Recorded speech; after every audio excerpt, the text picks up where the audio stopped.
గడ్డపై మొదలైనటువంటి పనుల నేపథ్యంలో కూడా రాయలసీమలోని ప్రతి జిల్లాలో ఉద్యోగ అవకాశాలు వస్తాయి. ప్రస్తుతం అది డ్రోన్ హబ్గా మారబోతోంది. డ్రోన్ హబ్ అంటే ఏంటి?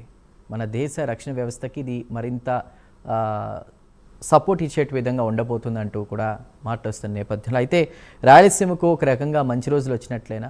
ఎందుకంటే గతంలో మనం చూస్తాం చాలామంది రాజకీయ నాయకులు రాయలసీమని రతనాల సీమ చేస్తా అంటూ వస్తున్నారు. మరి అప్పుడు కాంతి ఇప్పుడు ఎలా అయింది? అదేవిధంగా గతంలో కూడా సీమ నుంచి ఎందరో ఇక్కడ ప్రాతినిధ్యం వహిస్తూ వస్తున్నారు. బట్ అక్కడ చెప్పింది ఏది జరగలేదు. అయితే ఇక్కడ ఈ సభకి సంబంధించి మనం చూసుకుంటే కనుక చంద్రబాబు విజనరీకి సంబంధించి మోదీ ప్రశంసలు ఇవ్వడం, అదేవిధంగా ముఖ్యంగా ఇక్కడ స్వర్ణాంధ్ర ఏదైతే ఉందో అది ఇటు వికసిత భారత్కి హెల్ప్ అవుతుంది. ఖచ్చితంగా వికసిత భారత్ సాధించాలంటే ఆంధ్రప్రదేశ్ అభివృద్ధి కావాలి. ఆంధ్రప్రదేశ్ అభివృద్ధి ఇటు రాయలసీమ అభివృద్ధితో ముడిపడి ఉందని కూడా ఆయన కీలక వ్యాఖ్యలు చేయడం. అదేవిధంగా రాయలసీమలో పారిశ్రామిక బీజాలు ఇప్పుడే పడుతున్నాయా? దానివల్ల ఇప్పుడు బీడు భూముల్ని బంగారు భూములుగా మార్చేటువంటి అవకాశం ఉందా? రాయలేలిన సీమలో ఇంకా ఏం రావాలి, ఏం చేయాలి? ముఖ్యంగా కరువు నేలను కరుణించేందుకు ఇంకా ఏం చేయాలి? సీమకు నమో, ఇదే ఇవాల్టి ప్రైమ్ డిబేట్. అయితే ముఖ్యంగా ప్రాజెక్టుల ద్వారా సరికొత్త ప్రగతికి ద్వారాలు తెరుచుకున్నాయి, మరింత వేగం పుంజుకొని ఉంది ఇక్కడ అభివృద్ధి అంటూ కూడా చర్చలు జరుగుతున్న నేపథ్యంలో అసలు రాయలేలినటువంటి సీమలో ఇంకా ఏం కావాలి, ఏం జరగాలి, ఏం జరిగితే స్వర్ణాంధ్ర సాధ్యం అవుతుంది? దీనిపై అసలు మన వివిధ పార్టీల వారు ఏ విధంగా ఆలోచిస్తున్నారు మనం చూద్దాం. ఇవాళ ఈ డిబేట్లో మనకి జాయిన్ అవుతున్నారు జయచంద్ర గారు, టీడీపీ మాజీ సాబ్ డైరెక్టర్, జూమ్ ద్వారా. జయచంద్ర గారు నమస్కారం. అదేవిధంగా వైసీపీ నుంచి గోపాల్ రెడ్డి గారు, ఉమ్మడి చిత్తూరు జిల్లా ప్రధాన కార్యదర్శి. నమస్కారం అండి గోపాల్ రెడ్డి గారు. మరికొద్దిసేపట్లో రామ్ భూపాల్ రెడ్డి గారు జాయిన్ అవుతారు, కాంగ్రెస్ పార్టీ రాష్ట్ర ఉపాధ్యక్షులు వారు. అదేవిధంగా పురుషోత్తం రెడ్డి గారు జాయిన్ అవుతారు, రాయలసీమ అభివృద్ధి పోరాట సమితి నుండి. ముందుగా మనం వైసీపీని అడిగే ప్రయత్నం చేద్దాం. గోపాల్ రెడ్డి గారు ఉన్నారు. గోపాల్ రెడ్డి గారు, కర్నూలు గడ్డపై రైట్, గోపాల్ రెడ్డి గారు మరికొద్దిసేపట్లో జాయిన్ అవుతారని తెలుస్తుంది. రామ్ భూపాల్ రెడ్డి గారు ఉన్నారు మనకి. రామ్ భూపాల్ రెడ్డి గారు నమస్కారం.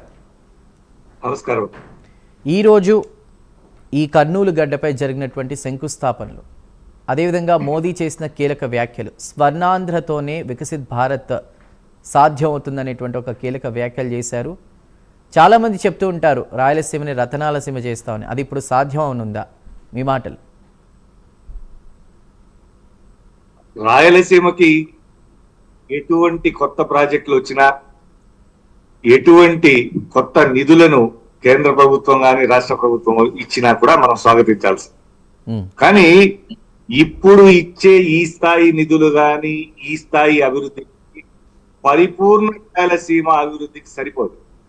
మనం స్వాతంత్రం వచ్చినప్పటి నుంచి చరిత్ర చూసుకున్నా, ఇప్పుడు వర్తమానం చూసుకున్నా, రేపు భవిష్యత్తు చూసుకోవాలన్నా కూడా ఇంకా పక్కనున్న కర్ణాటక రాష్ట్రం బెంగళూరుకి దీటుగా, ఇటు సైడ్ ఉన్న చెన్నై మద్రాసుకి దీటుగా ఎదగవలసిన ప్రాంతం రాయలసీమ ప్రాంతం. ఆంధ్రప్రదేశ్ లో దాదాపు 40% భౌగోళిక ప్రాంతాన్ని కలిగి ఉన్నటువంటి రాయలసీమ ప్రాంతానికి ఆ 40% అభివృద్ధికి కేటాయించాల్సిన నిధులను ఏ ఒక్క రోజు కూడా ఏ ప్రభుత్వం కూడా కేటాయించలేదంటే అదేం అతిశయోక్తి కాదు. మనకి రకరకాల కారణాలు ఉండొచ్చు. ఆ టైంలో ఉన్న అధికార పార్టీలకి వాళ్ళకున్న సమస్యల దృష్ట్యా అవి అడ్డం పడుతుండొచ్చు. కానీ కూడా ఏ బడ్జెట్ లో కూడా ఆ ప్రాంత భౌగోళిక ప్రాంతాన్ని ప్రతిపదిగా తీసుకొని బడ్జెట్ లో కేటాయిస్తేనే ఆ ప్రాంతాన్ని మనం ఒక అభివృద్ధి దిశగా తీసుకొని పోవచ్చు. తర్వాత ఇప్పటికీ కూడా మన కళ్ళకి కనిపిస్తున్నా కూడా ఎందుకో ఏ నాయకుడు కానీ, ఏ రాజకీయ నాయకుడు కానీ, ఏ సామాజిక కార్యకర్తలు కానీ, మీడియా వాళ్ళు కానీ పెద్దగా పట్టించుకొని ఒక అత్యంత ముఖ్యమైన విషయం ఏమంటే, రాయలసీమలో ఈ రోజు కూడా చెప్పుకోదగిన ఒక గొప్ప నగరం లేదు. తిరుపతి ప్రపంచ ప్రఖ్యాతిగాంచిన హిందువుల ధార్మిక క్షేత్రం, ఒక పిల్గ్రిమేజ్ సెంటర్ అయినా కూడా ఇది అటు బెంగళూరుకి ఈక్వల్ కాదు, ఇటు చెన్నైకి ఈక్వల్ కాదు, ఇటు హైదరాబాద్ కి ఈక్వల్ కాదు. మన ఆంధ్రప్రదేశ్ లో వైజాగ్ కానీ, విజయవాడ కూడా ఇది దరిదాపుల్లో లేని పట్టణాలు రాయలసీమలో, ఇంక్లూడింగ్ కర్నూలు. ఏ ఒక్క నగరం కూడా ఈ రోజు వరకు మన దేశంలో ఉన్న గొప్ప నగరాలకి తీటుగా ఎదగని ప్రాంతం ఏదన్నా ఉంటే అది రాయలసీమ ప్రాంతమే. ఈరోజు అమరావతిని కొత్త నగరంగా నిర్మిస్తున్నారు. దానికి 1,00,000 కోట్లు దాదాపుగా పెట్టే అవకాశాలు ఎంతైనా కనిపిస్తున్నాయి మనకు. ఒక పక్క రాయలసీమలో మాత్రం తలమానికమైన ఏ ఒక్క పట్టణం మనకి లేని పరిస్థితుల్లో ఏ పొరపాటైతే హైదరాబాద్ ని డెవలప్ చేసి మనం చేస్తున్నామో, మళ్ళా ఇంకొక విషయం నేను చాలా సూటిగా చెప్తున్నాను. అమరావతి క్యాపిటల్ గా అభివృద్ధికి రాయలసీమ ప్రాంత ప్రజలు ఎవ్వరు వ్యతిరేకం కాదు, ఏ పార్టీ కూడా. ఇక్కడ ప్రజలు అడుగుతున్నది అమరావతిని ఏ విధంగా అభివృద్ధి చేస్తున్నారో అదే విధంగా ఇక్కడ కూడా అవకాశం ఉన్న ప్రాంతాలని, అటు కర్నూలు అయినా ఇటు తిరుపతి అయినా, ఇటువంటి వాటిని మహానగరాలుగా డెవలప్ చేయాలనేది ఇక్కడ ప్రాంత ప్రజల చిరకాల ఆకాంక్ష. రెండో విషయానికి మనం వస్తే, నిరుద్యోగం అనేది రాయలసీమలో తీవ్రమైన ప్రభావం చూపిస్తారు. ఇక్కడుండే ఉద్యోగ అవకాశాలు అంతంత మాత్రం కాబట్టి ఇక్కడున్న చదువుకున్న యువత పక్క రాష్ట్రాల వైపు వెళ్తూ అక్కడ జీవనోపాధి వెతుక్కుంటున్నారు. దీనిని మనం పోగొట్టాలంటే రాయలసీమలోనే ఇప్పుడు కేంద్ర రాష్ట్ర ప్రభుత్వాలు తీసుకొని వస్తున్న పారిశ్రామిక అభివృద్ధితో పాటుగా ఇంకా పెద్ద ఎత్తున ఉద్యోగ కల్పన చేయాల్సిన అవసరం ఎంతైనా ఉంది. మూడో అంశం నీరు. ఒక మనిషి బతకాలంటేనే నీరు ఈరోజు ప్రాణాన్ని నిలబెట్టేదానికి అవసరం, వ్యవసాయానికి అవసరం. అటువంటి నీరు పారుదల లేని ఒక దుర్భిక్ష ప్రాంతం ఏదైనా ఉంటే అది రాయలసీమే. ఇది గతంలో శ్రీకృష్ణ కమిటీ కూడా చాలా తేటతెల్లంగా చెప్పింది. దేశంలో అత్యంత వెనుకబడిన ప్రాంతాల్లో ఏదైనా ఉంటే అది రాయలసీమ ప్రాంతం వెనుకబడిన ప్రాంతం అని చాలా క్లారిటీతో చెప్పారు వాళ్ళు. కానీ ఈ రోజు కూడా నీటి సమస్యను శాశ్వతంగా తీర్చే ప్రణాళికలు ఏది మన ప్రభుత్వం చేపట్టలేదు. ఒక విషయం నేను గుర్తు చేయాలి తెలుసుకుంటాను. యాక్చువల్ గా రాయలసీమ వర్షాధార పంటలు పండించే నేల ఇది. ఇక్కడ చెరువులని పునరుద్ధరించాల్సింది పోయి ఉన్న చెరువుల్ని పూర్తి చేసి వాటిని పట్టణాలుగా మార్చేశారు. మిగతా వద్దు, మా తిరుపతి గురించి ఎత్తుకుంటేనే చెప్తున్నాను. తిరుపతిలో 6 చెరువుని పూల్చి కాలనీలు చేశారు. ఆఖరికి కళ్ళు తెరిచి అవిలేలు చెరువుని పూర్తి చేస్తూ ఉంటే దాని మీద సుప్రీంకోర్టులో కేసు వేస్తే ఆ చెరువుని పూడ్చకూడదని స్టే ఇచ్చింది సుప్రీంకోర్టు. రైట్. వర్షాధార పంటలు పండించే చోట్ల చెరువులో నీళ్లు కానీ పూర్తి స్థాయి నిలువ ఉంటే వేరే నీటి అవసరాల మీద పెద్ద ఆధారపడవలసిన అవసరం ఉండదు. వీటితో పాటుగా ఈ రోజు వరకు పెండింగ్ ఉన్న గాలేరీ నగరి అందుబాటులోకి రాలేదు. హంద్రీనా వచ్చిందంటున్నారు కానీ అది పూర్తి స్థాయిలో రైతులకు కానీ ఎవరికి అందుబాటు రాలేదు. ఈ ప్రాజెక్టులన్నింటినీ కంప్లీట్ చేసే అంటే ఒక నిమిషం రాంభూపాల్ రెడ్డి గారు, అంటే ఇవాల్టి సభలో అక్కడ పారిశ్రామికంగా డెవలప్ జరగడం వల్ల ఉద్యోగోపాధి అవకాశాలు మెరుగుపడతాయి అనేటువంటి వ్యాఖ్యలు వస్తున్న నేపథ్యంలో కూటమి ఆ దిశగా ముందుకు వెళుతుందా, లేదా గత ప్రభుత్వాలు ఉన్నప్పుడు కూడా రాయలసీమకి ఏమీ చేయనటువంటి పరిస్థితి ఇప్పుడైనా అది జరిగే అవకాశం ఉందా లేదా? ఒక్క ఇండస్ట్రీ తెచ్చేసి రాయలసీమ మొత్తం అభివృద్ధి అంటే అది మనం ఏమనుకోవాలి నాకు కూడా అర్థం కావడం. నేను పదే చెప్తున్నా, రాయలసీమకు కావాల్సింది సమగ్ర అభివృద్ధి. నేను ప్రతి ఒక్క అంశంలో చెప్తున్నాను. ఇక్కడ ఒక్క మహానగరం లేదు, ఇక్కడ ఒక పెద్ద ఇండస్ట్రీ లేదు, ఇక్కడ ఒక ఎందుకండి గూగుల్ ని వైజాగ్ లో డెవలప్మెంట్ అనేది స్టెప్ బై స్టెప్ కదా. ఇప్పుడు మీరు అన్నారు అమరావతిలానే ఇక్కడ కూడా మహానగరంలా మారాలంటే ఇంకా అమరావతి పూర్తి స్థాయిలో నిర్మాణం కాల, స్టెప్ బై స్టెప్ ఒక్కొక్కటి డెవలప్ చేసుకుంటూ వస్తారు కదా. వాళ్ళు 100 సంవత్సరాలు కూడా డెవలప్ చేసుకోండి, మాకు ఏమి ఇబ్బంది లేదు. అమరావతికి ఎంత నిధులు కేటాయించారో రాయలసీమ కూడా ఒక పట్టణానికి అంతే నిధులు కేటాయించాలి కదా. ఎందుకు ఈ వివక్ష ప్రాంతాల మధ్య?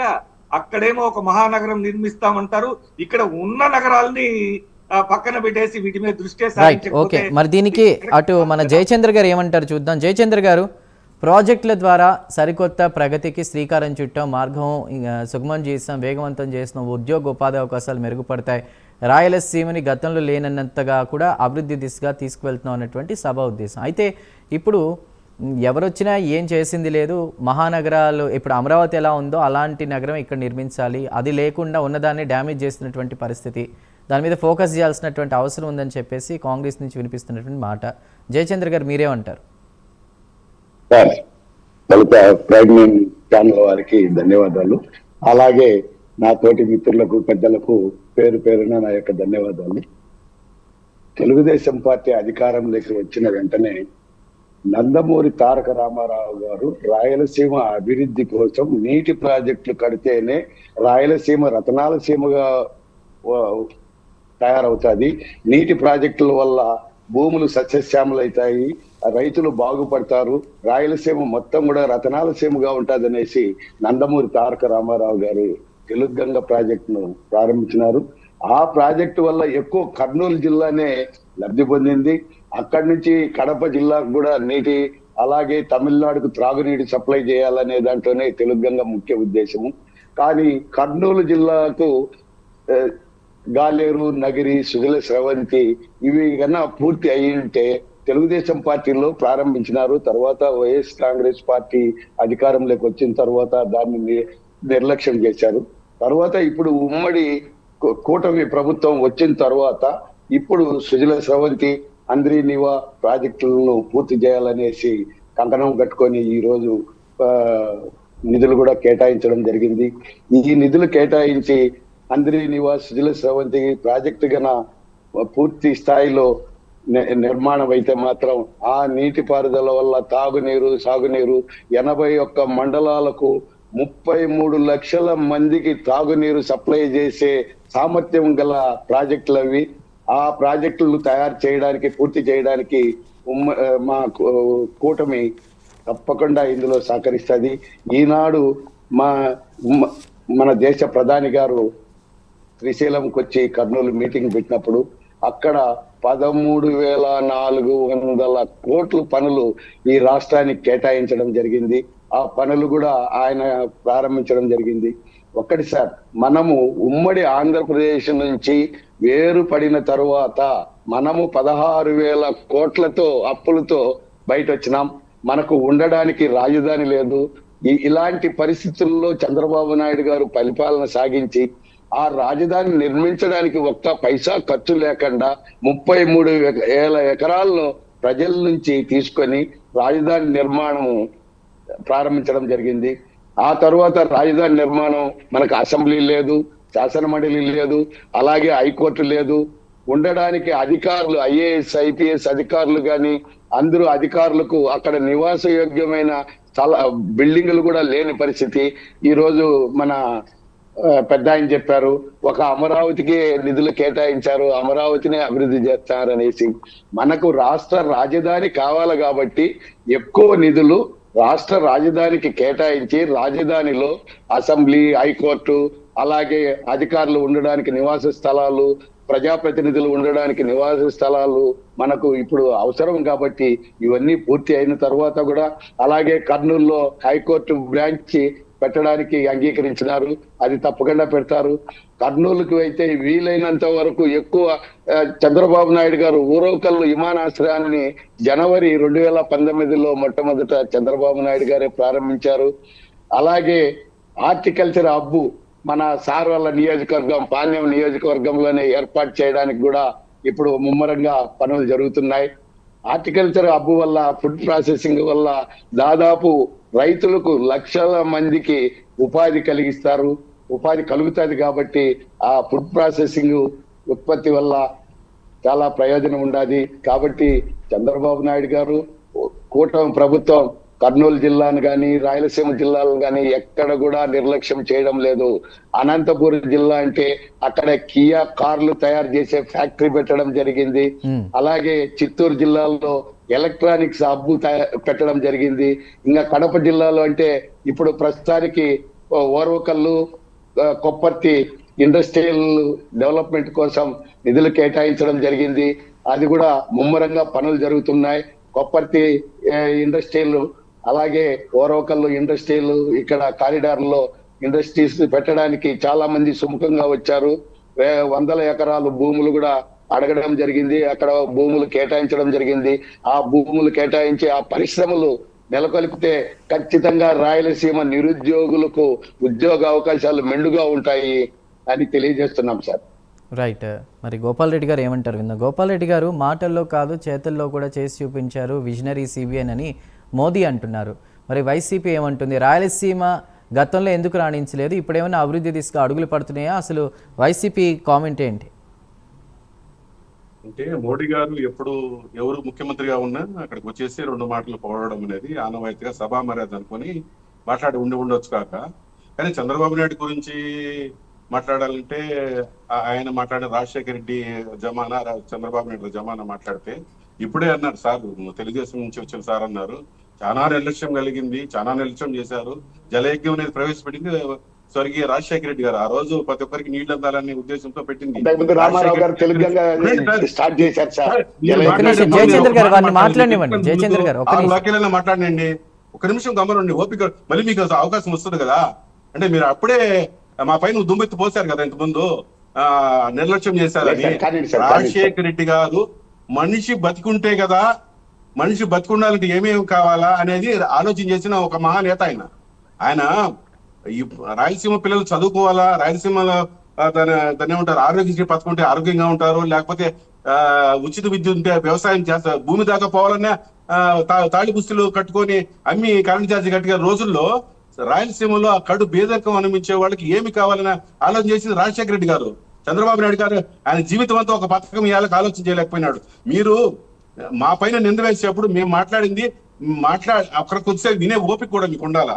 అలాగే అసలు మనుషులు అంటే రాయలసీమలో బతికుంటే కదా ఇప్పుడు మళ్ళీ మోడీ గారు వచ్చేదైనా, లేకపోతే ఏదో పథకాలు సృష్టించి, లేకపోతే రాయలసీమ ఇతోదిగా సాయం చేసి నిర్మాణత్వం చేసి, అంతవరకు మనుషులు ఉండాలి కదా అనే ఉద్దేశంతో రాజశేఖర రెడ్డి గారు పేద పిల్లలు ఫీజు రీయింబర్స్మెంట్ ఇంటర్మీడియట్ నుంచి ప్రతి ఒక్కరూ ఇంజనీరింగ్ చదవాలా, లేకపోతే కరెంటు ఛార్జ్ ఎప్పుడు కట్టాలా భయాందోళనతో బతకూడదు, లేకపోతే ఆరోగ్యశ్రీ ఉండాలి కదా, ఎంత జబ్బు వచ్చినా ఒక ధైర్యంతో బతికిన రోజులు అయ్యి. ఎవరు తీసుకొచ్చారు సమాజంలో మార్పు? ఏం తెలుగుదేశంలో చంద్రబాబు నాయుడుకి ఎప్పుడన్నా ఒక ఆలోచన వచ్చిందా బేడబాబు గురించి? సరే, ఇప్పుడు మా ప్రభుత్వం ఉంది, చాలా బాగుంది, వాళ్ళు ఎవరు నిర్లక్ష్యం ఇప్పుడు ఎవరు నిర్లక్ష్యం చేస్తారు? ఎవరు తీసుకురాకూడదు హైకోర్టుని? ఎంతసేపు మోడీ గారు మన జోబులో ఉన్నారు, లేకపోతే అందరూ మన సెంట్రల్ గవర్నమెంట్ మన చేతుల్లో ఉంది, ప్రభుత్వంలో కేంద్ర ప్రభుత్వంలో వీళ్ళు భాగస్వామ్యులుగా ఉన్నారు, రాష్ట్ర ప్రభుత్వంలో వాళ్ళు భాగస్వామ్యులుగా ఉన్నారు, ఎంతసేపు తేవాలా? తేవచ్చు కదా హైకోర్టు. ఒక రాష్ట్రం 2 రాజధానులని ఆ రోజు అన్నారు కదా, ఎందుకు తేకూడదు? హైకోర్టు దాని గురించి మాట్లాడుతున్నారు ఎవరన్నా? ఈరోజు అప్పుడు పోలవరం సోమవారం పోలవరం ఏమైంది? పోలవరం గురించి ఒక మన నీటిపారుదల శాఖ మంత్రి నిమ్మల ఆయన ఏమైనా ఒక మాట మాట్లాడుతున్నాడా? ఎక్కడా మాట్లాడడం లే. అభివృద్ధి ఎంతసేపు మన ప్రాంతం పైన, మన దగ్గర చేసే ఉద్యోగం చేసే వాలంటీర్ల పైన వాళ్ళు ఉమెన్ ట్రాఫికింగ్ చేస్తున్నారు అని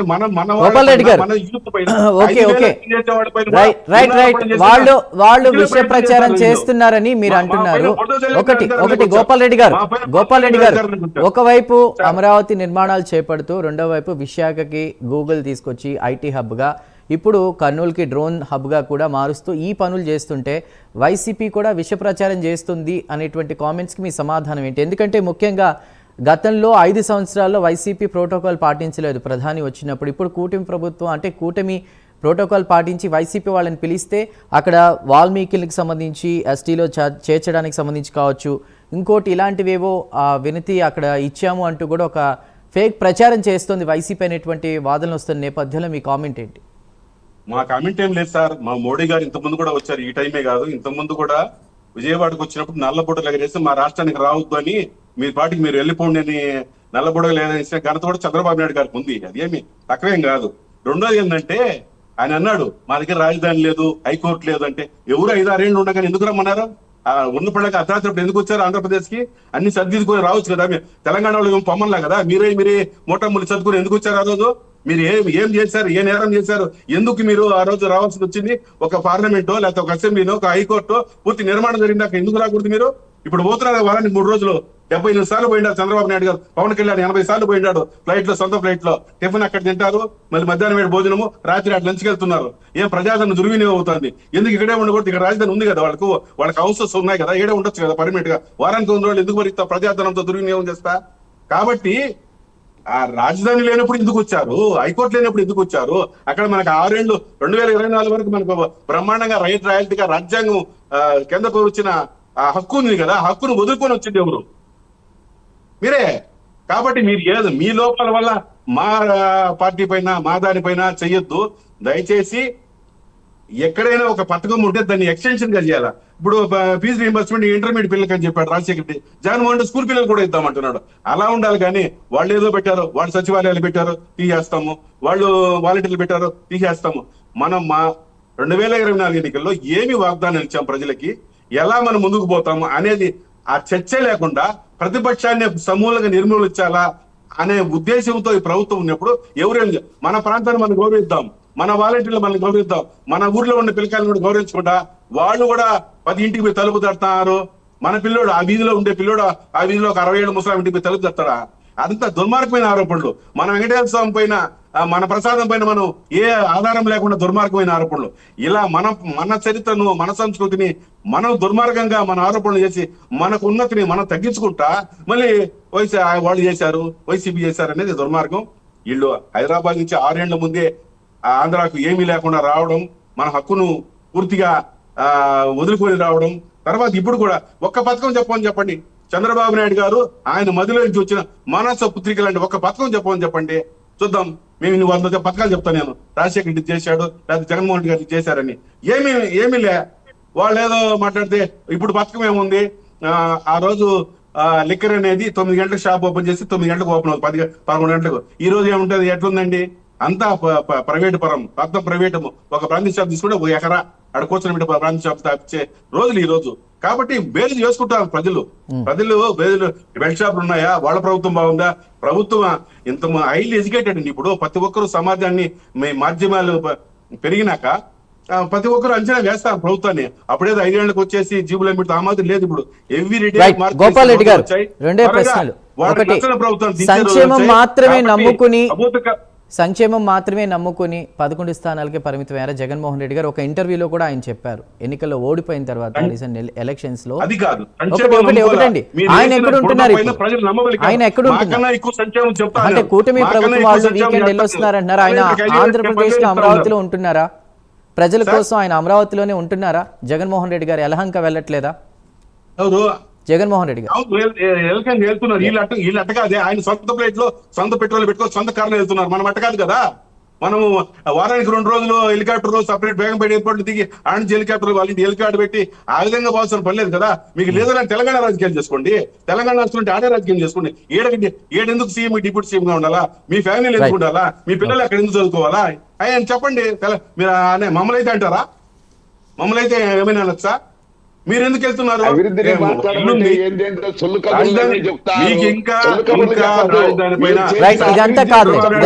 ఇదంతా కాదు. మీరు వైఎస్ రాజశేఖర రెడ్డి గారు ఉన్నప్పుడు రాయలసీమకి జరిగిన మనిషి గురించి జయచంద్ర గారు ఒక్క నిమిషం, జయచంద్ర గారు ఒక్క నిమిషం. రైట్, రాజశేఖర రెడ్డి గారు అప్పుడు మనిషి కోసం ఆలోచించారు, మనిషి బతకడానికి కోసం ఆలోచించారు రాయలసీమలో అన్నారు. ఓకే, చంద్రబాబు గారు సంపద సృష్టి కోసం ఆలోచిస్తున్నారు. జగన్మోహన్ రెడ్డి గారి హయాంలో ఏం జరిగింది రాయలసీమకి అభివృద్ధి?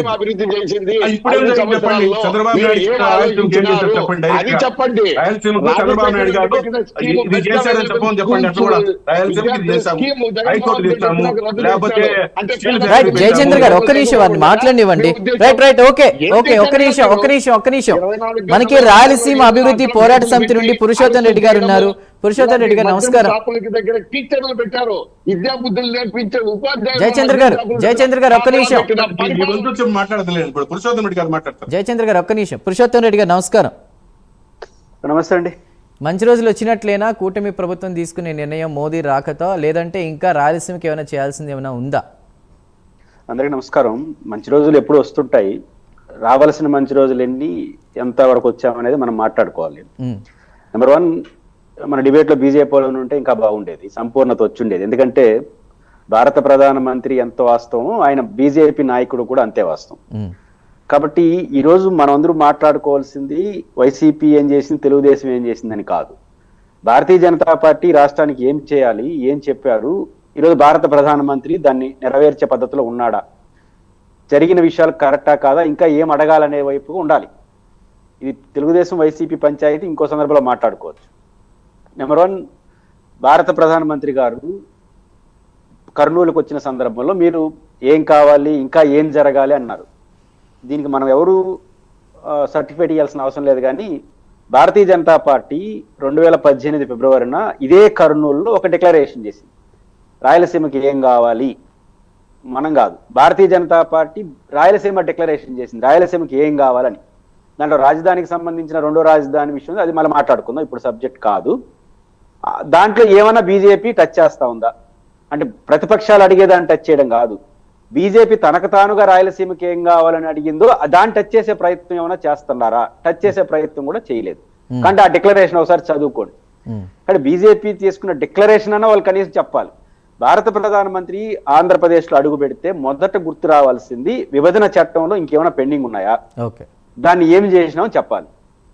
రాష్ట్రాన్ని గురించి నేను మాట్లాడట్లేదు. రాయలసీమకు సంబంధించి బుందేల్ఖండ్ తరహా ప్యాకేజీ ఇస్తామని బైఫర్కేషన్ యాక్ట్ లో చాలా స్పష్టంగా యాక్ట్ గా ఉంది. ఇది హామీ కాదు, యాక్ట్ గా ఉంది. ప్రత్యేక హోదా అనేది హామీ, పొలిటికల్ హామీ. బట్ బుందేల్ఖండ్ తరహా రాయలసీమకు ఉత్తరాంధ్రకి ఇస్తామని చెప్పారు. ఈ 10 ఏళ్ళలో రూపాయి ఇచ్చారా? ఇవ్వలేదు. ఇస్తారా? దాని గురించి ఏం మాట్లాడు. వాళ్ళు ఎవరు, మనం అడగం. ఇది నెంబర్ 1. నెంబర్ 2, ఈరోజు రాయలసీమలో పారిశ్రామిక అభివృద్ధికి సంబంధించిన అనేక అభివృద్ధి అవకాశాలు ఉన్నాయి. ఒకటి ఓర్వకల్లు కర్నూలు, 2 కొప్పర్తి కడప, 3 మా చిత్తూరు జిల్లా Sri city highest successful SEZ in Asian ఖండంలో ఉంది. కానీ ఈ 3 పారిశ్రామిక అభివృద్ధి చెందడానికి అవకాశం రాయలసీమలో ఉన్నప్పటికీ ఒక ప్రధానమైన ఆటంకంగా ఉండేది వాటర్కి 2 రకాల సమస్య ఈరోజు రాయలసీమలో ఉంది. నేను ఈరోజు ప్రధానమంత్రి సభలో కనీసం రిక్వెస్ట్ అన్నా చేస్తారేమో మన రాష్ట్రానికి సంబంధించిన ప్రతినిధులని భావించాను. దురదృష్టవశాత్తు ఆ ప్రయత్నం కూడా చేయలేదు. రాయలసీమలో నీటి ప్రాజెక్టులు కట్టాలని రాంభూపాల్ రెడ్డి గారు ఇక్కడ ఉన్న సభలో అందరూ మాట్లాడారు డిబేట్ లో. నేను దాటి జోలికి వెళ్ళట్లేదు. అసలు రాయలసీమకు ఒక థ్రెట్ ముంచి ఉంది. ఒకటి ఆల్మట్టి డ్యామ్ ఎత్తుమట్టం పెంచేదానికి కర్ణాటక ప్రభుత్వం సిద్ధపడింది. ఇంకొక 100 TMCలు కానీ పైన ఆపేస్తే రాయలసీమకు నీళ్ళు రావు, వచ్చే నీళ్ళు ఆగిపోతాయి పై రాష్ట్రంలో. ఇది కాకుండా తుంగభద్ర నది పైన ఎగువ భద్ర అప్పర్ డ్యామ్, అప్పర్ భద్ర పేరుతో రాయలసీమకు సంబంధించిన నష్టం వచ్చేట్టుగా జాతీయ హోదా 12,000 కోట్లతో ఇచ్చింది కేంద్ర ప్రభుత్వం. ఇప్పుడు ఎగువ భద్ర కట్టేసి ఆల్మట్టి డ్యామ్ పెంచేస్తే రాయలసీమకు వచ్చే అవకాశం నీళ్ళు కూడా పోతాయి కదా. ఈ ప్రభుత్వం నుంచి కనీసం ప్రధానమంత్రికి అక్రమ ప్రాజెక్టులు ఆపండి ఒక రిక్వెస్ట్ ఎందుకు చేయలేదో నాకైతే అర్థం కాలేదు. ఆ 2 ప్రాజెక్టులు కట్టేస్తే రాయలసీమకి నీళ్ళు రాకపోతే నువ్వు పరిశ్రమలు పెడితే ఎట్టొస్తాయి? పారిశ్రామీకరణకు మొదటి అడుగు వాటరు. వ్యవసాయానికే కాదు, ఉదాహరణకు శ్రీ సిటీ ఉంది. ఆ రోజు కాంగ్రెస్ పార్టీ రాజశేఖర రెడ్డి గారు ముఖ్యమంత్రిగా ఉన్నప్పుడు శ్రీ సిటీ సెల్ఫ్ సఫిషియెంట్ గా వాటర్ రిసోర్స్ ఏర్పాటు చేశారు, చెరువులు వాటర్ రూపంలో. కాబట్టి ఇబ్బంది లేదు. రేపు కొప్పర్తి అభివృద్ధి చెందాలన్నా, ఓర్వకల్ అభివృద్ధి చెందాలన్నా, ఇంకొక పరిశ్రమ రావాలన్నా ఖచ్చితంగా వాటర్ కావాలి. ఇప్పుడున్న పరిస్థితిలోనే రాయలసీమకు వాటర్ లేదు. ఇంకా అదనంగా భవిష్యత్తులో వస్తుంది అనుకుంటే పైన 2 ప్రాజెక్టులు అక్రమ ప్రాజెక్టులు కడుతున్నారు, దాన్ని ఊసే ఎత్తట్లేదు. అన్నిటికన్నా మించి ఈరోజు బైరెడ్డి శబరి గారు, బైరెడ్డి రాజశేఖర రెడ్డి గారు రాయలసీమ ఉద్యమ నాయకుడిగా ఆయనకు అనుభవం ఉంది. వారు కుమార్తె ఈరోజు నంద్యాల MP. వారి సమక్షంలోనే సిద్ధేశ్వరం దగ్గర నేషనల్ హైవే వస్తా ఉంది, కేంద్ర ప్రభుత్వం తీసుకొస్తా ఉంది. ఆ ప్రాజెక్టు ఈ తీగల వంతెన వద్దు, హైదరాబాద్ లో తీగల వంతెన ఉంది కదా ఫైబర్, ఇది ఆ తరహా వద్దు, అలుగు కావాలని శబరి గారు అడిగితే చంద్రబాబు గారు అష్యూర్ చేశారు మన కేంద్ర ప్రభుత్వాన్ని అడగదామని. కనీసం ఈ రోజు అడుగుతారేమో అనుకున్నాను. నేను స్వయంగా తిరుపతిలో నితిన్ గడ్కరీ గారు నేషనల్ మినిస్టర్ ఈ రోడ్లు భవనాల శాఖ మంత్రి వస్తే ఆయన చాలా పాజిటివ్ గా స్పందించి ఒక మాట అన్నాడు మాతో. ఏమన్నారంటే, మీ రాష్ట్ర ప్రభుత్వం నుంచి ప్రతిపాదన వస్తే ఆలోచిస్తామన్నాడు. రాష్ట్ర ప్రభుత్వం ప్రతిపాదన చేయట్లేదు. ఇక్కడ కానీ సిద్ధేశ్వరం దగ్గర కానీ నేషనల్ హైవే వెళ్ళిపోతే రాయలసీమకు శాశ్వతంగా నష్టం జరుగుతుంది. కానీ ఒక సిద్ధేశ్వరం ప్రస్తావన లేదు. ఒక గుండ్రేపుడు కర్నూలు నుంచి జయచంద్ర గారు అడిగారు, గాలేరు నగరి, హంద్రిని, ఇవన్నీ అయితే కర్నూలుకు న్యాయం జరగదు. కర్నూలుకి న్యాయం జరగాలంటే గుండ్రేవుల ప్రాజెక్టు తుంగభద్ర పైన పూర్తి కావాలి. గుండ్రేవుల ప్రాజెక్టుకి సంబంధించినంత వరకు ఈ రోజు ఆటంకంగా కర్ణాటక కడతా ఉంది. ఎగువ భద్ర పైన నేషనల్ ప్రాజెక్టుకి ఇచ్చినప్పుడు గుండ్రేవులకి ఎందుకు ఇవ్వకూడదు నేషనల్ ప్రాజెక్టు? పైపించి మన రాయలసీమకు బాకీ ఉన్నారు, దాదాపు 12 నుంచి 20,000 కోట్లు ఇవ్వాల్సినటువంటి ప్యాకేజీ. దాన్ని అడగలేదు. దాని ఇపోతే పోయారు గుండ్రేవుల కన్నా నేషనల్ అడగాలి కదా, సిద్ధేశ్వరాన్ని కట్టమని చెప్పాలి కదా. కాబట్టి రాయలసీమ నీటి ప్రాజెక్టుల విషయంలో జరగాల్సిందే కాదు, జరిగే నష్టాన్ని గురించి ఇవన్నీ మాట్లాడకుండా మేము పోలవరం నుంచి బనకచర్లకు నీళ్లు తీసుకొస్తా ఉంటారు. నేను చెప్పిన ఈ ప్రాజెక్టులన్నీ పూర్తి చేయడానికి 50,000 కోట్లు చాలు. 50,000 కోట్లతో రాయలసీమ సస్యశ్యామలయ్యే అవకాశాన్ని కళ్ళ ముందు పెట్టుకొని నేను పోలవరం నుంచి 1,00,000 కోట్లతో నీళ్లు తీసుకొచ్చి ఇక్కడ ఇస్తానంటారు. ఎట్లా నమ్మాలి? కాబట్టి ఖచ్చితంగా ఈ రోజు ప్రధానమంత్రి గారి సభలో ఈ లోపాలు కనపడ్డాయి. ఇప్పటికైనా రాష్ట్ర ప్రభుత్వం రాష్ట్రానికి రావాల్సిన విషయాలు అడగాలి కేంద్ర ప్రభుత్వాన్ని. వైసీపీ తెలుగుదేశం మీ ఇద్దరు కొట్లాట్లు రాష్ట్ర రాజకీయాలకు పరిమితం చేయండి. కేంద్రాన్ని నుంచి రావాల్సి వచ్చినప్పుడు ఇద్దరు కలిసి కొట్లాడండి, విడివిడిగా కొట్లాడండి. ఆ ప్రయత్నం చేయకపోతే మాత్రం నష్టం వస్తుంది. రైట్, మాట్లాడదామండి. ఇప్పుడు ఒక స్మాల్ బ్రేక్ తీసుకుందాం. ప్రైమ్ డిబేట్ కంటిన్యూ చేద్దాం స్మాల్ బ్రేక్ తర్వాత. Stay tune.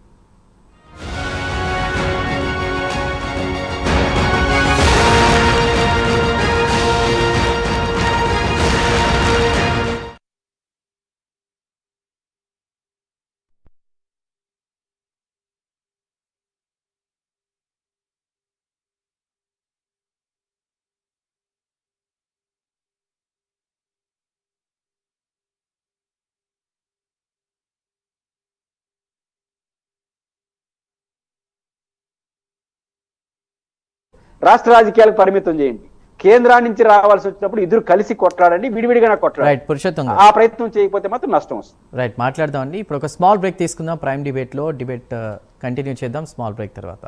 Stay tune.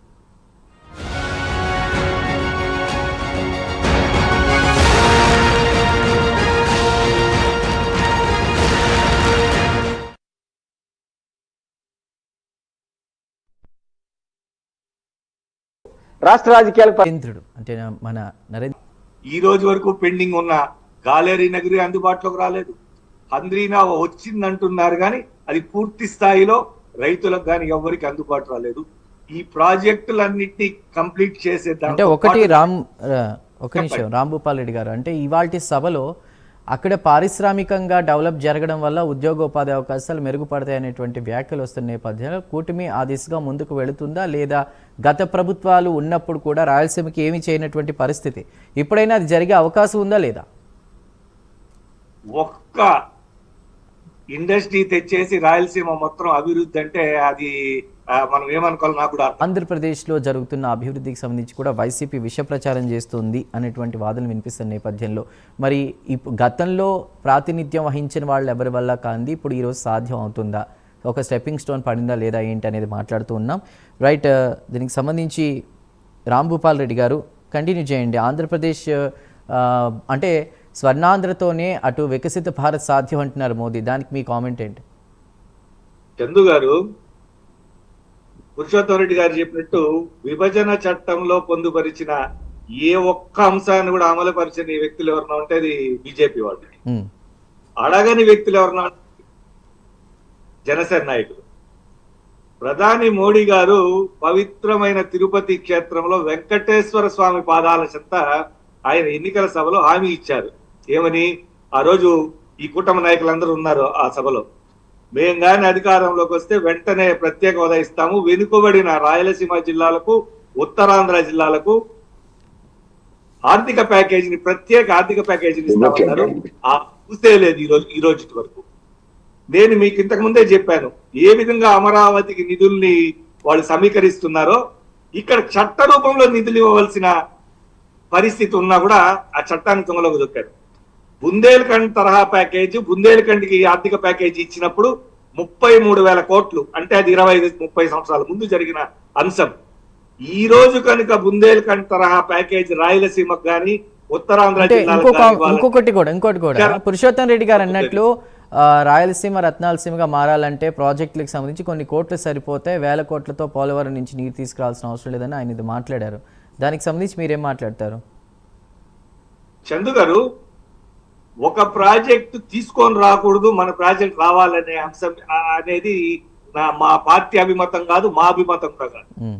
ఏ ప్రాంతంలో ఉన్న ప్రాజెక్టులు అవి సంపూర్ణంగా పూర్తి కావాలా, ప్రాజెక్టు లేని ప్రాంతాల్లో కొత్త ప్రాజెక్టులు రావాలా, ఆ ప్రాంతం కూడా పూర్తి స్థాయి అభివృద్ధి జరగాలనేది కాంగ్రెస్ పార్టీ సిద్ధాంతం. వ్యక్తిగతంగా నా అభిప్రాయం కూడా అదే. నేను మీకు మన డిబేట్ ప్రారంభంలో నేను చాలా స్పష్టంగా చెప్పాను చందు గారు, అమరావతి అభివృద్ధి ఏ విధంగా జరుగుతుందో దానికి ఎవ్వరికి అభ్యంతరం లేదు. ఆ తరహాలోనే వెనుకబడిన రాయలసీమలో కూడా ఒక మహానగరాన్ని నిర్మించవలసిన బాధ్యత ఈ పాలకులందరి మీద ఉంది. అందున చట్ట రూపంలో వెనుకబడిన రాయలసీమ జిల్లాలకు ప్రత్యేక ఆర్థిక ప్యాకేజీ ఇవ్వవలసి ఉన్నా కూడా కేంద్ర ప్రభుత్వం కానీ రాష్ట్ర ప్రభుత్వం కానీ దాన్ని పట్టించుకోకపోవడం రాయలసీమ ప్రజల్ని పూర్తిగా మోసం చేయడం తప్పనించి మరొకటి కాదు. కానీ కూటమి ఒకటే చెప్తుంది కదా, ఈ రోజు కర్నూలు గడ్డపై ప్రారంభమైన పనులతో రాయలసీమలోని ప్రతి జిల్లాలో కూడా ఉద్యోగ అవకాశాలు కావచ్చు, అభివృద్ధి దిశగా ముందుకు వెళ్లేటువంటి అవకాశం ఉంది కదా అని కదా కూటమి చెప్తుంది, కాదంటారా? ప్రత్యేక ఆర్థిక ప్యాకేజీ గాని రాయలసీమకి ఇవ్వవలసిన రీతిలో బుందేల్ఖండ్ తరాలు ఇచ్చుంటే జిల్లాకి ఒక్కొక్క ఇండస్ట్రియల్ కారిడార్ కర్నూలు తరహాలో పెట్టుండొచ్చు. అది చిన్న నిధులు కాదు, అది రావాల్సిన నిధులు అవి. నేను అదే మీకు ఉదాహరణగా చెప్పాను. బుందేల్ఖండ్కి 25-30 సంవత్సరాల ముందే రైట్. స్ట్రక్ అయింది. జయచంద్ర గారు మీరేమంటారు? ఇందాక పురుషోత్తం రెడ్డి గారు మాట్లాడినటువంటి మాటలు విన్నారు కదా జయచంద్ర గారు. రాజశేఖర్ రెడ్డి గారు ప్రాజెక్టులు జలయజ్ఞం అన్నారు. అది జలయజ్ఞమా ధనయజ్ఞమా అనేది గోపాల్ రెడ్డి గారికి తెలుసు, వాళ్ళ పార్టీలో అందరికీ తెలుసు అది జలయజ్ఞం కాదు ధనయజ్ఞము అనేసి. అలాంటిది రాజశేఖర రెడ్డి గారు మంచి స్కీములు పెట్టారు, ఫీజు రియంబర్స్మెంట్ మంచిదే, అది కాదని చెప్పలేదు. రాజశేఖర రెడ్డి గారు పేద విద్యార్థుల కొరకు బెస్ట్ అవైలబుల్ స్కూల్స్ అది ఇంగ్లీష్ మీడియం లో కార్పొరేట్ అది కాదండి జయచంద్ర గారు. ఇప్పుడు అది కాదు మ్యాటర్. రాయలసీమకి సంబంధించి అక్కడ రతనాలసీమగా మారాలంటే బుందేల్ఖండ్ తరహా అనే ఒక ఎగ్జాంపుల్ మన రాంభూపాల్ రెడ్డి గారు తీసుకొచ్చారు. అదేవిధంగా పురుషోత్తం రెడ్డి గారు ఇక్కడ వాటర్ వచ్చి సస్యశ్యామలంగా ఉండాలంటే ఒక కొన్ని కోట్లు సరిపోతాయి, లక్షల కోట్లతో అక్కడ పోలవరం నుంచి నీళ్లు అది తీసుకురావాల్సిన అవసరం లేదు, కూటమి ప్రభుత్వం ఇది ఆలోచించాలని ఆయన ఒక ప్రశ్న కూడా వేశారు. దానికి మీ సమాధానం ఏంటి? సార్, పోలవరము జాతీయ ప్రాజెక్ట్ సార్. సార్ చెప్పిన సిస్టమ్ అయితే కరెక్టే, 50,000 కోట్లతో సరిపోతుంది. కానీ అక్కడ పోలవరంకి కేంద్రం నిధులు కేటాయిస్తుంది, మిగతా జిల్లాలకు కూడా లబ్ధి చేకూరుతుంది. పోలవరం నుంచి ఇక్కడ వరకు నీళ్లు తీసుకొస్తే 1,00,000 కోట్లు ఖర్చు అయినా కూడా ఎక్కువ జిల్లాలు కవర్ అవుతుంది అనే ఉద్దేశంతోనే పోలవరం నుంచి నీళ్లు తేవడానికి ప్రయత్నాలు జరుగుతున్నాయి సార్. పోలవరం కంప్లీట్ అయితే అంతా రాయలసీమ మొత్తం కూడా సస్యశ్యామలం అవుతుంది. రాయలసీమ 4 జిల్లాలకు కూడా నీటి సౌకర్యాన్ని కల్పించవచ్చు అనే ఉద్దేశంతోనే పోలవరం నుంచి, అది జాతీయ ప్రాజెక్టు, ఎక్కువ ఇది ఉంటది కాబట్టి అక్కడి నుంచే తీసుకురావాలనేసి సార్. ఇక్కడ కొత్తది డ్యామ్ ఇంకోటి కట్టడము అనేది మళ్ళీ పర్మిషన్లు తీసుకోవాలి, మళ్ళీ అది జాతీయ ప్రాజెక్టా, మనమే రాష్ట్ర నిధులకే పెట్టుకోవాలన్నా, మనం ఇప్పుడు నిధులు పెట్టుకునే పరిస్థితులు లేము. ఎంతసేపు ఉన్నా పోలవరానికి కానీ రాజధానికి కానీ కేంద్రం నుంచే వచ్చే నిధుల మీదనే మనం ఆధారపడుతున్నాం. అందులో ఇప్పుడు జిఎస్టీ ఎన్ని తగ్గించినారు కాబట్టి వచ్చే నిధులు కూడా తగ్గుతాయి. ఇలాంటి అన్ని కూడా ఆలోచించే భవిష్యత్తును దృష్టిలో పెట్టుకొని చంద్రబాబు నాయుడు గారి కూటమి నాయకులు అందరూ కూడా సులభమైన మార్గంలో కేంద్రం నుంచి వచ్చే నిధులతోనే ప్రాజెక్టులన్నీ పూర్తి చేసి రాయలసీమను కానీ మిగతా కరువు జిల్లాలు ఉన్నాయి కదా అక్కడ కరువు ప్రాంతాలను కూడా పోలవరం నుంచి నీటిని తెచ్చి సస్యశ్యామలం చేయాలనే ఉద్దేశంతోనే ఈ ఆలోచన చేస్తున్నారు. మన సారు చెప్పిండేది చాలా, పురుషోత్తం రెడ్డి గారు చెప్పిండేది సులభమైన మార్గమే, అది కూడా ఆలోచించాల్సిన విషయమే. పురుషోత్తం రెడ్డి గారు నీటి ప్రాజెక్టుల మీద కానీ ఈ రాంభూపాల్ రెడ్డి గారు వీళ్ళందరూ కూడా వాళ్ళ దగ్గర నేను చాలా చిన్నవాన్ని, వాళ్ళకి తెలిసినంతగా నాకు తెలియదు. ఎందుకంటే వాళ్ళు రాయలసీమ ఉద్యమాలలో నీటి ప్రాజెక్టుల మీద పురుషోత్తం రెడ్డి గారు రాయలసీమ ఉద్యమంలో ప్రముఖ పాత్ర పోయించారు. అదే రాంభూపాల్ రెడ్డి గారు చాలా సీనియర్ నాయకులు. అందులో వాళ్ళ నియోజకవర్గానికే ఇప్పుడు చంద్రబాబు నాయుడు గారు ఎక్కువ నిధులు కేటాయించే అక్కడ అదేనండి, అంటే ప్రభుత్వం ఒక ఆలోచన చేసి ఇలాంటి వాళ్ళందరి నిర్ణయం కూడా తీసుకుని కదా ముందుకు వెళ్ళాలి. ఎందుకు ఆ దిశగా వెళ్తుంది అనేదే ప్రశ్న. సార్, అందరూ నిర్ణయాలంటే ఇప్పుడు వైసీపీ వాళ్ళు అడిగితే ఒక నిర్ణయం చెప్తారు సార్, ఎందుకంటే మేము చెప్పిందే జరగాల. నేను అంటుంది పార్టీలకు సంబంధించి కాదండి, రాయలసీమకి సంబంధించి ఎవరైతే పోరాటం చేస్తున్నారో అలాంటి వాళ్ళు మేధావులను కూర్చోబెట్టి మాట్లాడితే ఆ ఖర్చు దేనికి ఎంత ఏంటి అని. ఇవన్నీ గత ఒప్పందాలు ఉన్నాయి కదా సార్, రాయలసీమ ఒప్పందాలు దండిగా ఉన్నాయి. నీటి ప్రాజెక్టుల మీద కానీ నిధులు కేటాయించడంలో కానీ ఇలాంటి ఒప్పందాలన్నీ ఆ ఒప్పందాల ప్రకారమే చంద్రబాబు నాయుడు గారు ఆలోచిస్తున్నారు. మళ్ళీ అడగడము, మళ్ళీ తేనె పెట్టిన కలబెట్టినట్టు ఉంటుంది. ఆ ఒప్పందాల ప్రకారమే చేద్దామనే ఆలోచనతోనే చంద్రబాబు నాయుడు గారు 1 by 1 చేసుకుంటూ వస్తున్నారు సార్. అడగాల్సినవి రావాల్సినవి చాలా ఉన్నాయి. కాకపోతే ఏంటంటే పొత్తులో భాగంగా ఏమైనా అడగట్లేదేమో, ప్రత్యేక హోదా వాళ్ళు తీసుకొస్తున్నారు. రాష్ట్ర విభజన హామీలు అయితే చాలా ఉన్నాయి సార్, కేంద్రం ఇవ్వాల్సింది. కేంద్రం కూడా మనకు ఇప్పుడు తొందరగా కావాల్సింది ఏది, రాజధాని కావాలి, పోలవరం కావాలి, వీటికి నిధులు ఇస్తామని చెప్పారు. మిగతా వాటికి మిగతా రోడ్లు కానీ భవనాలు కానీ వీటికి అన్నిటికి కూడా నిధులు కేటాయిస్తా ఉన్నారు. నీటి ప్రాజెక్టులకు నిధులు కేటాయిస్తున్నారు. అవి కూడా వీలైనంత తొందరగా, ఇంకా 3.5 సంవత్సరం ఉండదు సార్. తప్పకుండా మోడీ గారు ఆ నిధులన్నీ కూడా ఆయన చెప్పిన రాష్ట్ర విభజనలో బీజేపీ ఏదైతే హామీలు ఇచ్చిందో ఆ హామీలన్నీ కూడా నెరవేర్చేంత వరకు కూడా కూటమి నాయకులు చంద్రబాబు నాయుడు గారు కానీ, పవన్ కళ్యాణ్ గారు కానీ, బీజేపీ నాయకులు ఉమ్మడిగా ఇవన్నీ సాధించేంత వరకు రాష్ట్రాన్ని అభివృద్ధి పదంలో నడిపించడానికి ఆర్నిషలా కృషి చేస్తారు సార్.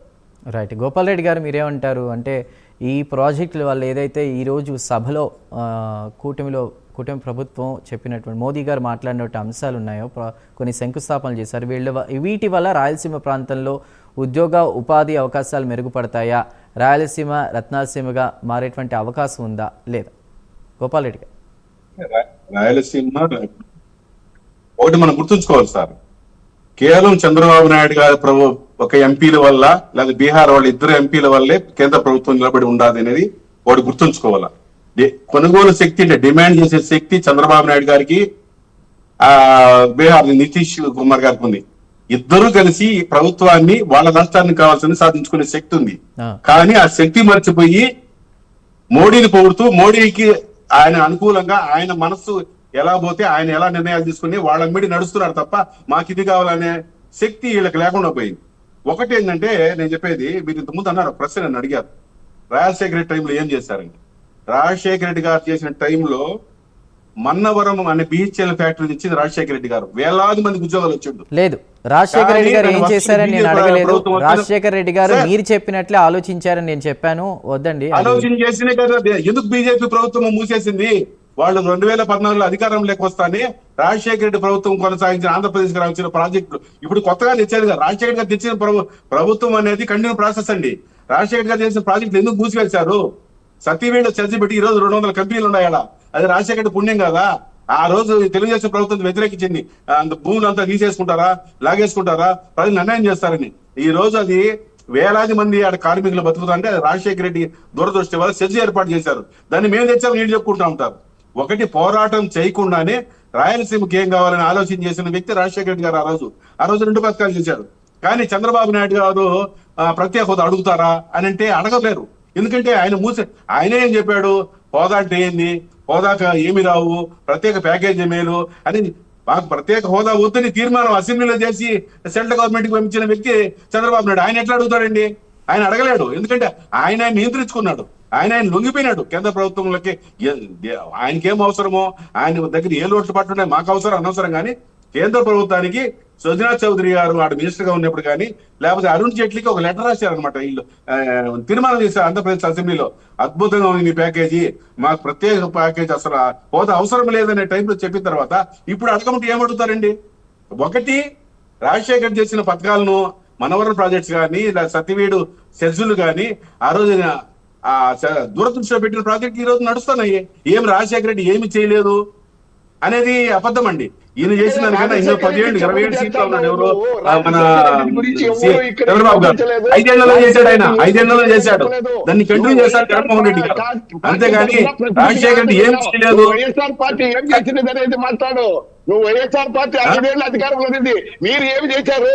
రాజశేఖర రెడ్డి చేసినట్టు అన్ని మీరు కంటిన్యూ చేశారా? మీరు అభివృద్ధి గురించి మీరు సపోర్ట్ చేసిన బీజేపీ ఆపేసింది. మీరు సపోర్ట్ చేసిన బీజేపీ ఆపేసింది. హలో, మీరు 5 సంవత్సరాలు మీరెందుకు తీర్మానం మీరు సపోర్ట్ మనవరం ప్రాజెక్ట్ మనవరం ప్రాజెక్ట్ ఆపేస్తాంటే మీరు ఎందుకు గమనించారు? మనవరం ప్రాజెక్ట్ ఆపేస్తా ఉంటే బీజేపీ ఎందుకు గమనించారు? ప్రభుత్వం ఎన్నుకున్నారు.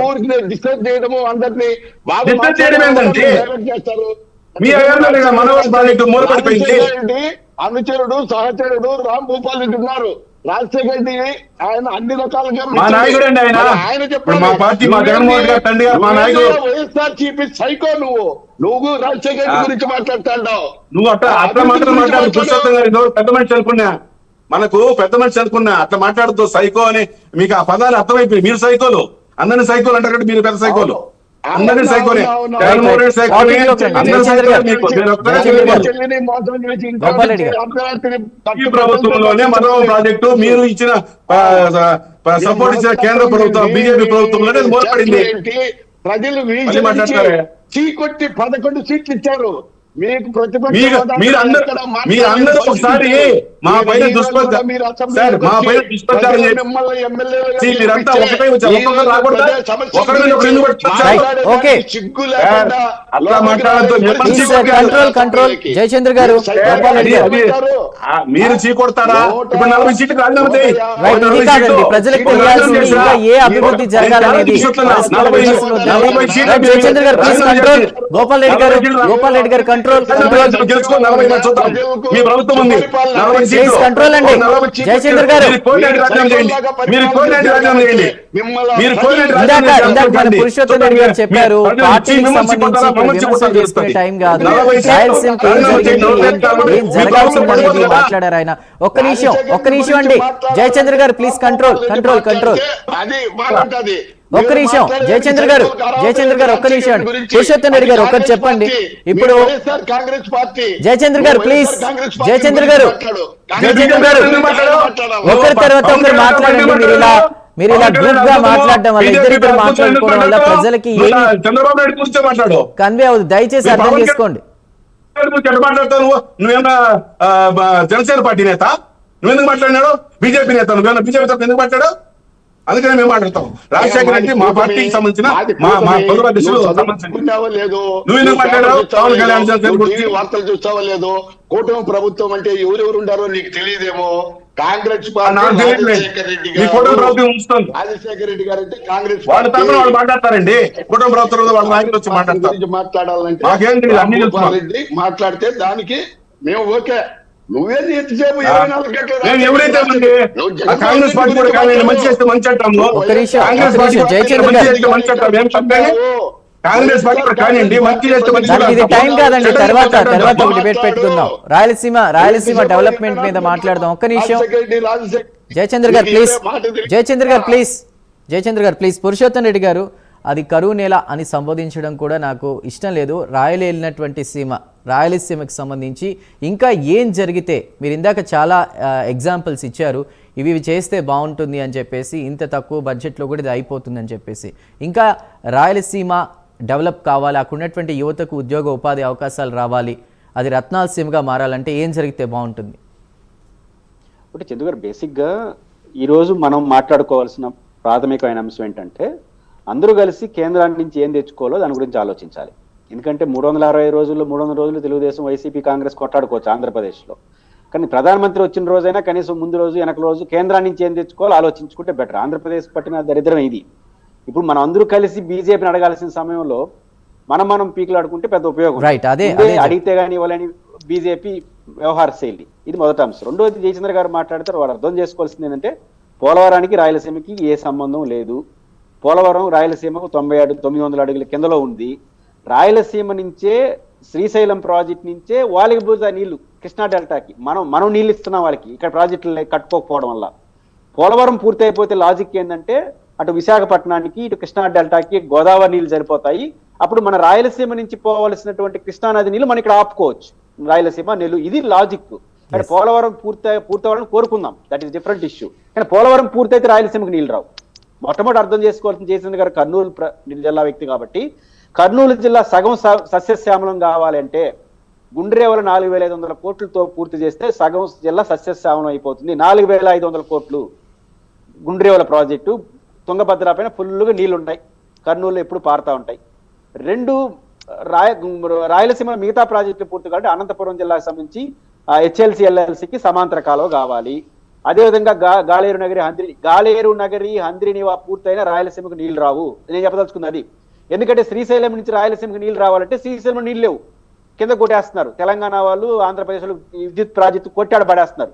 కాబట్టి రాయలసీమకు నీళ్ళు 854 అడుగులతో నీళ్లు ఉండాలి, అది ఉండట్లేదు. మీకు పెద్ద సలహాలు ఏం అవసరం లేదు. బైరెడ్డి రాజశేఖర రెడ్డి గారు, బైరెడ్డి గారు, సబరి గారు బ్రహ్మాండంగా చెప్తారు. కాబట్టి రాయలసీమకు కావాల్సింది ప్రధానంగా నీళ్లు లేకపోతే వ్యవసాయం అభివృద్ధి చెందదు, నీళ్లు లేకపోతే పరిశ్రమలు రావు. ఈ రెండు రావాలంటే నీళ్లు కావాలంటే రాయలసీమలో గుండ్రేవల పూర్తి కావాలి, గాలేనగరి పూర్తి కావాలి, శ్రీశైలం ఎగువ భాగానికి నీళ్లు తెచ్చుకునే ఏర్పాట్లు కావాలి. ఇది ప్రైమరీ విషయం. నా బాధ ఏంటంటే ఇది ఒక పక్క మనం ప్రయత్నం చేస్తా ఉంటే దీనికి కూడా దిక్కు లేకుండా పైన నీళ్లు ప్రాజెక్టులు గడేస్తున్నారు వాళ్ళు. ఏది ఆల్మట్టి పైన ఇంకో 100 టీఎంసీలకి ఆల్మట్టి ఎత్తు పెంచుతున్నారు, తుంగభద్ర పైన ఎగువ భద్ర గడేస్తున్నారు. దీనికి కేంద్ర ప్రభుత్వం సహకరిస్తా ఉంది. ఎందుకు సహకరిస్తుంది? కర్ణాటకలో వాళ్ళకి ఆశలు ఉన్నాయి. కాబట్టి ఈరోజు జనసేన అయినా తెలుగుదేశం అయినా మీరు ఇంటర్నల్ అడుగుతారా, బహిరంగ అడుగుతారా, మీ ఇష్టం. ఎందుకంటే మీరు మిత్రపక్షం. ఖచ్చితంగా దీని మీద అడగండి. గుండ్రేవులకు నిధులు తీసుకురండి. ఎగువ బాగాన అనుమతులు లేకుండా కట్టే ప్రాజెక్టుల పైన అభ్యంతరం చెప్పండి. ఇది ప్రాథమిక అంశం. మిగతా అభివృద్ధి కార్యక్రమాలు చేసుకోవచ్చు. కాబట్టి రాయలసీమకు నీళ్లు వచ్చే ఏర్పాట్లు చేయాలి. రాని దానికి ఆటంకంగా ఉంటే కర్ణాటకలో కడుతున్న ప్రాజెక్టులు ఆపాలి. మనకు కావాల్సిన ప్రాజెక్టులు మనం కట్టుకోవాలి. ఇది ప్రాథమికమైన అంశం. దాంతో పాటు కేంద్ర ప్రభుత్వం ఇవ్వాల్సినటువంటి ఇంతకుముందు రాంభూపాల్ రెడ్డి గారు మేము చెప్పినట్టు బుందేల్ఖండ్ తరహా ప్యాకేజీ 40,000 కోట్లు వస్తే మన సమస్య తీరిపోతుంది. ఇప్పుడు ఆంధ్రప్రదేశ్ ప్రధాన సమస్య ఏంటంటే చందు గారు, నిధుల సమస్య.